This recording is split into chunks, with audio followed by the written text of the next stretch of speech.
Budget 2025 just dropped. On November 4th, House of Commons, Minister François-Philippe Champagne at the podium presenting Canada Strong, first budget under Prime Minister Mark Carney. Here's the TLDR in plain English. Headline, $78.3 billion deficit for 2025-26, the largest non-pandemic deficit in Canadian history.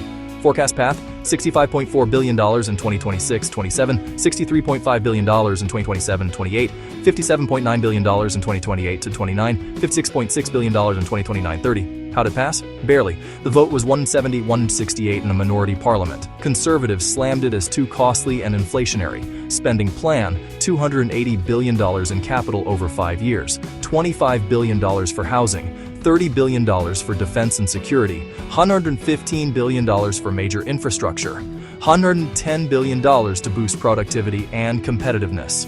Public service, planned reduction of about 40,000 positions, including 16,000 full-time roles, about 4.5% of the workforce as of March 2025. Taxes, no changes to personal or corporate tax rates. Personal measures, automatic tax filing for low-income Canadians starting with the 2025 tax year. CRA can file if you meet strict criteria, with a 90-day review window. You can opt out. A temporary 5% refundable tax credit for eligible personal support workers, up to $1,100 per year, 2026 through 2030. Not available for income earned in BC, NL, or NWT.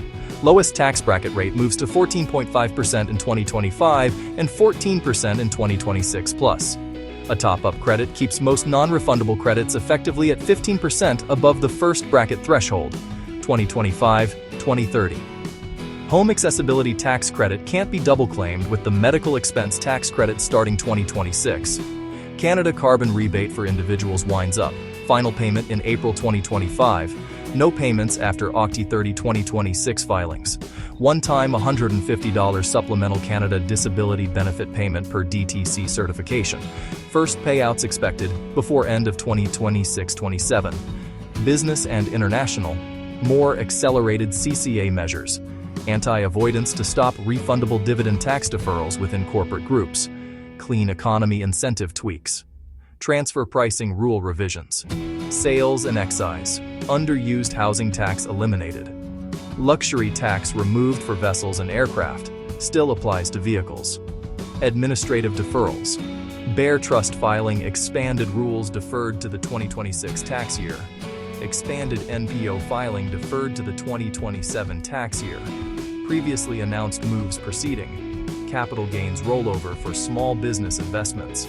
Canada carbon rebate for small businesses made tax-free. Charitable donations made early 2025 can be claimed in 2024.